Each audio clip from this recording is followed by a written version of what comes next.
Many physicians today find themselves carrying a quiet but persistent tension, trying to meet the demands of medicine while also showing up for their lives outside of it. And often it can feel like no matter how much they give, it's never quite enough.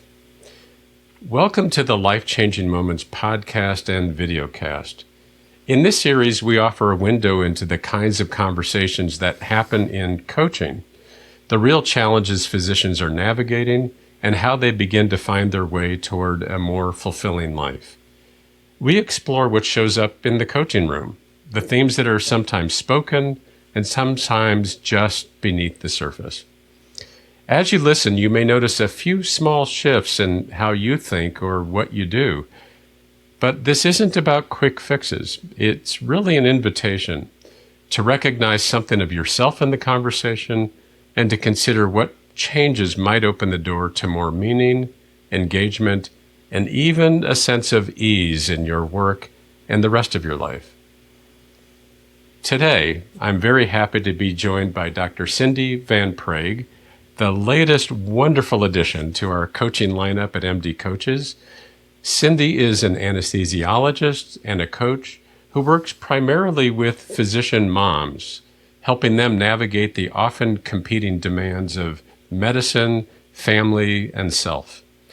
We'll explore those themes along with what health and wellness coaching looks like in practice. So Cindy, welcome to MD Coaches again, and welcome to Life-Changing Moments. Oh, thank you, Dael. That was a wonderful introduction. I appreciate it. I'm honored to be here. Well, thank you. Just for our audience to get to know you just a little bit in terms of background, before we get into some specific questions about coaching, physician moms specifically, and health and wellness coaching, can you just share a little bit about your pathway, medicine, and then most specifically, how you got into coaching and what drew you to focus on physician moms specifically? As you mentioned, I'm an anesthesiologist. That was my first venture in life. And I'm still a practicing anesthesiologist. But about 15 years into my practice, I answered an inner call towards integrative medicine. And that was a big shift in my life. So I actually joined a fellowship out of the University of Arizona for integrative medicine and learned not only how to take care of patients from a more holistic perspective, but how to take care of myself. So that was educational and healing for myself. And I bring in that program because they had a sister program that's called Integrative Health and Wellness Coaching. And I was just cruising the alumni board one day and I saw a colleague asking for help to get her hours with her coaching program. And I thought, well, I'd love to do her a favor. I don't need coaching. I really didn't know what it was about. And I signed up. I'm like, sure, I'll help you out. We're from the same place. We're cut from the same cloth. And oh boy, little did I know what a change that would be. That was another major shift in my life. Even though I'd already been through this integrative medicine training and I knew how to take care of myself, I was learning how to meditate. But then I got introduced to coaching, and she really helped me through I was having a difficult portion of my life, as we all do, but she happened to show up right when that was at its peak. And she didn't tell me what to do, but she drew out answers in me that I didn't know I had. And I think I navigated that time with so much more ease than if she wasn't in my life. And then it hit me. I thought, oh my gosh, this is really cool. This is a physician coaching a physician through difficulties in life. And I decided then that I need to sign up for this program too. And that's what led me into starting my own practice in helping physician moms specifically go through periods of life that I've been through in much the same way that my coach helped me. So yeah, it was firsthand experience that got me into coaching. That's awesome. It's amazing kind of what shows up in our life at the time that we need it the most, even though we don't necessarily know that we needed it the most. Right. When physician moms come to you for coaching, what are some of the themes that show up again and again? Oh, that's a loaded question because there are so many and it's across the board. Everybody's different. But if I had to categorize them as themes, I would say there are internal factors and external factors. By internal, this is my own categorization, but I would say internal would be things like sleep problems. I need to move more. I just feel exhausted all of the time. I feel out of control.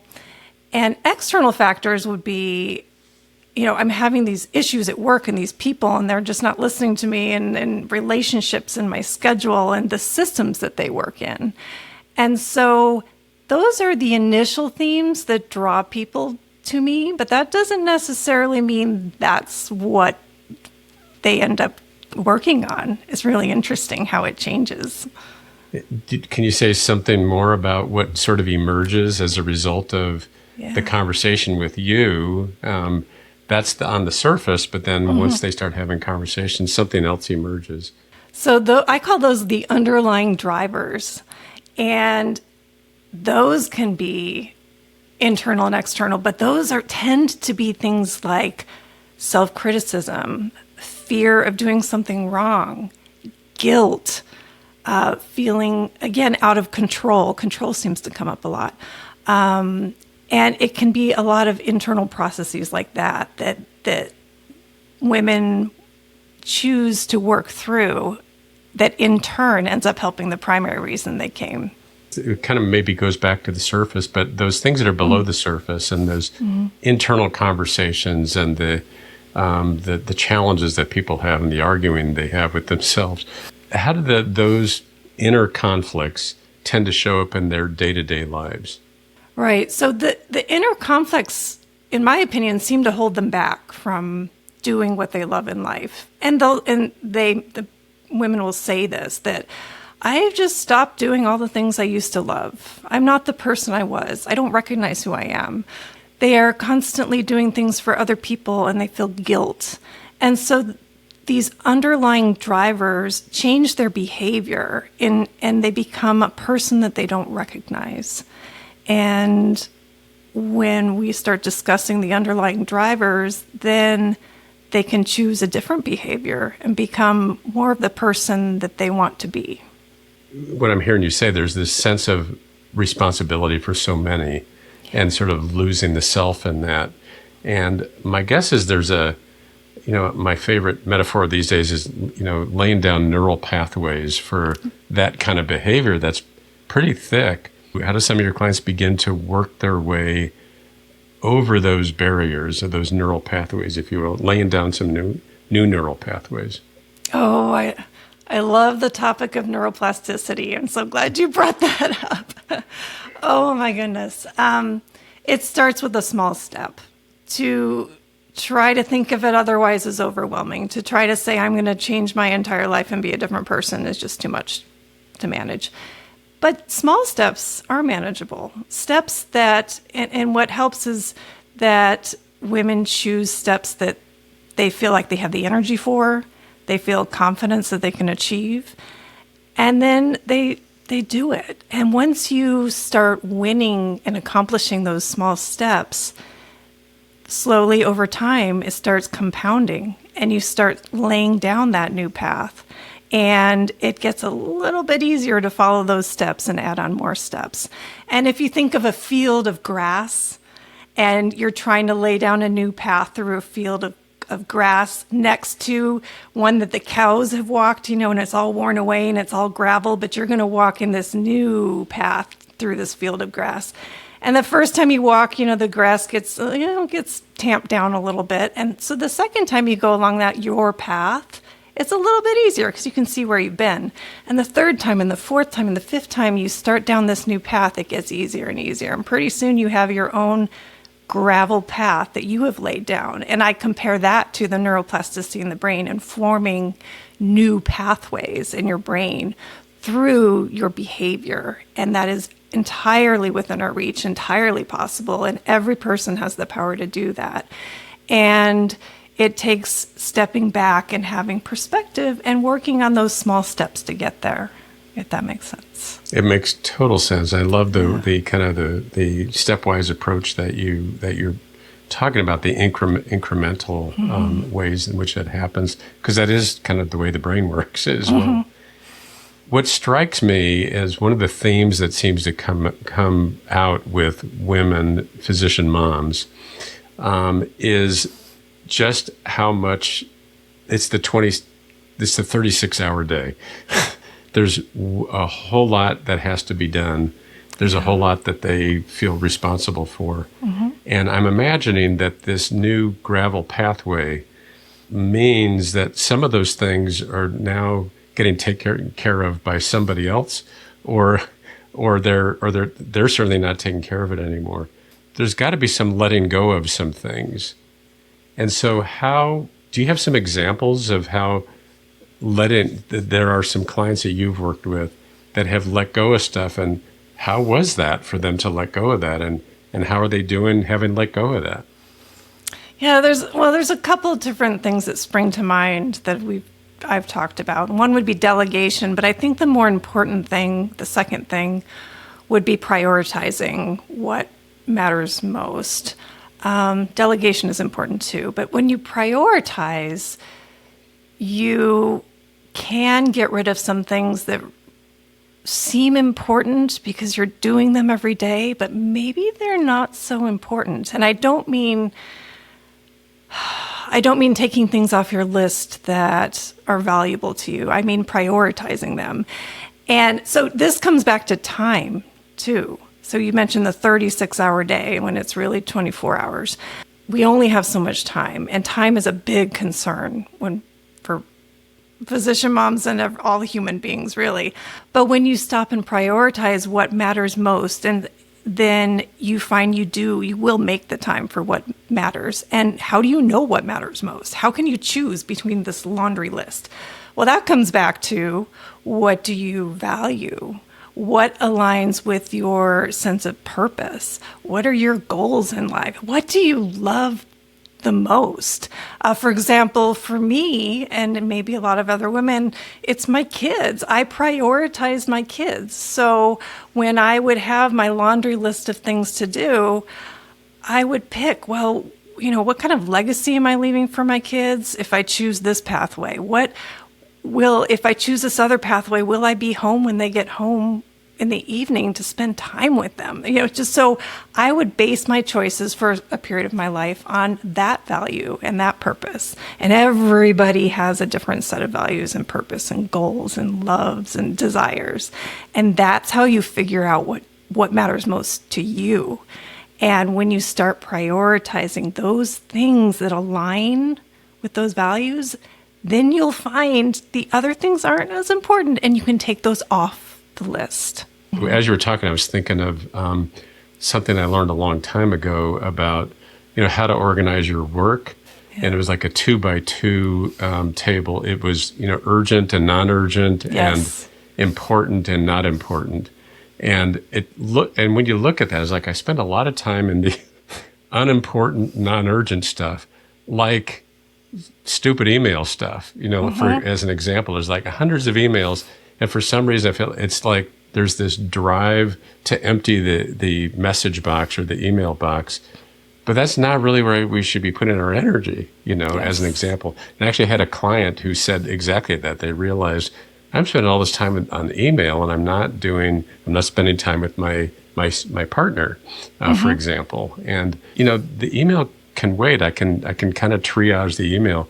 The stuff that's like, I can wait. Can wait, or I don't need to look at it at all, and start deleting subscriptions to those emails, for example. Right. Yeah. Right. But I love your concept of values and priorities for your life. It's not just what's urgent and important at work. I think you've kind of answered this already, but for somebody who's listening to our conversation right now, who recognizes themselves in what you're describing, what are a couple of small shifts that they could experiment with after they turn off this show? Yeah, so one of them would be to prioritize what matters most. Some other shifts would be some other things I could do in the moment that are very powerful and don't take much energy to do. Would include, one is breathing.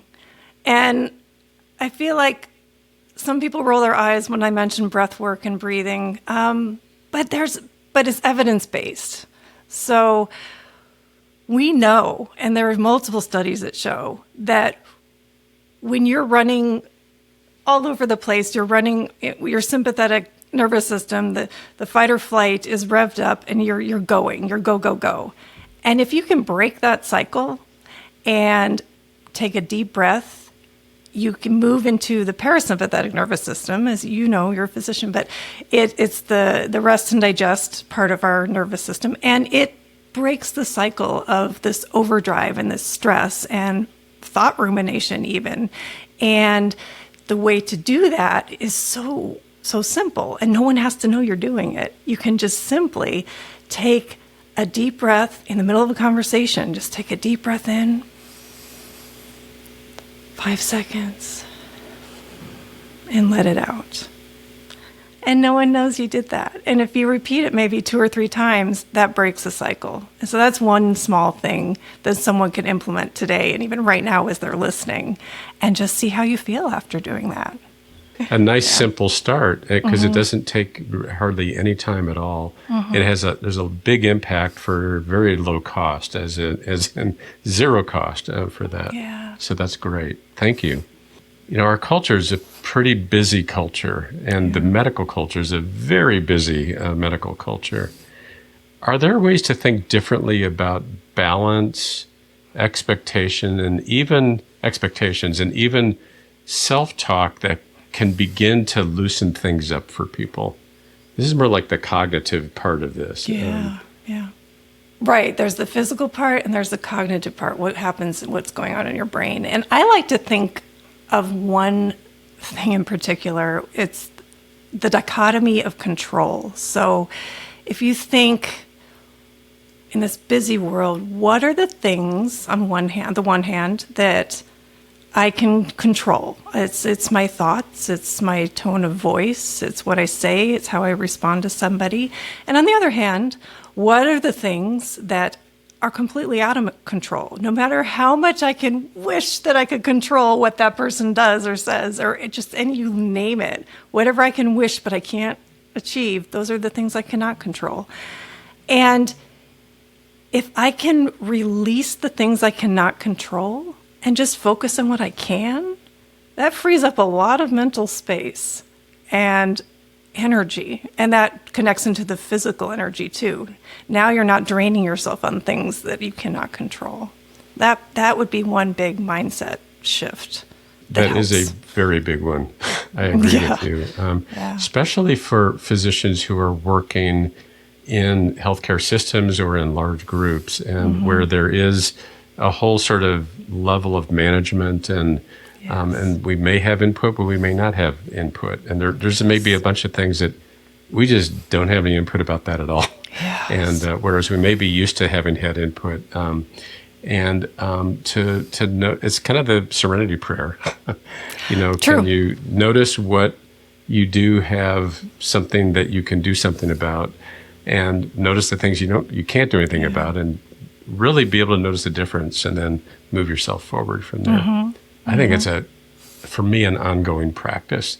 It's an ongoing practice. Yes. What tends to get in the way of making even some small changes in your clients that you've noticed? The feeling that I don't have time to sometimes even make it to a coaching session. It's just, it gets deprioritized.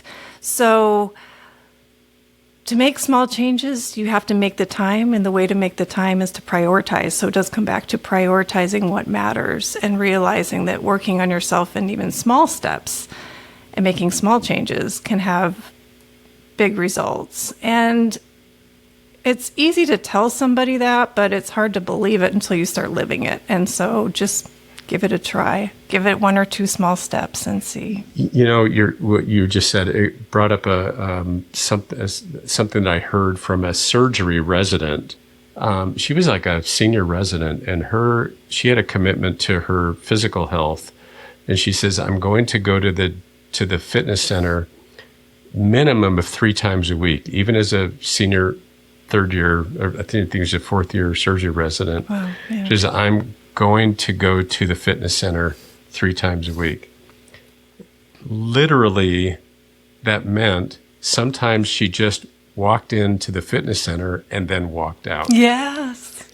And I love that, because she says, "I just want my body to get used to going there." And if I would post-call, I've been up for 24 hours, it's not a good time for me to exercise. I still went anyway, and I walked in and walked out, so that I have a muscle memory of going there 3 times a week. And then if I'm not tired and I can exercise, then I do, and I have the time to do it. And it's like it's on the way home. It didn't take any longer to do that, but it was a small incremental step that she sustained. Wow. I just think that's a brilliant example of what we're talking about. And it's a brilliant example that she came up with on her own. And she came up with it on her own, exactly. And she shared it with others who really resonated with how possible that is for themselves to do that. You trained in integrative health and wellness coaching, as you shared earlier. What is that? I think you're giving us some examples of what that means in practice, but say a little bit more about that and how that shows up. It's called integrative because it takes a whole person approach. And by whole person, that means several areas of someone's life. So you hear health and wellness coaching, you think, oh, they help you eat well or exercise or sleep well. And yes, to all 3 of those things, yes, and yes. But it's more than that. It's also areas of a person's life that include relationships with other people, relationships with themselves. It can include spirituality or sense of purpose. It can include things like your environment, which has a dramatic impact on people, even just your home environment. If you could see my desk right now. So it could be your desk, it could be your car, it could be your work environment. And it takes into account all of these things that touch a person's life and well-being. And it allows that person to choose an area that they have the energy for and the bandwidth for and the confidence to approach and make improvements on. And the beauty of it is that all of these things are intertwined. So when someone starts working on one area, let's just say my desk, I thrive when my things are a little more tidy. So right now it's a little bit I have papers everywhere. So if I even just spent 5 minutes tidying up my desk, that would give me a sense of calm. It would make me feel more focused. And in turn, that affects my productivity. It affects my clarity. And it affects all these other areas of that circle. So the integrative part is how coaches are recognizing that all of these things touch on each other. It doesn't matter whether I'm, say, the client starts, because they all touch each other. And so it's just focused on that whole person part of it. Do you actually ask some questions to kind of get an assessment of how their whole life is, so you can get a feel for that?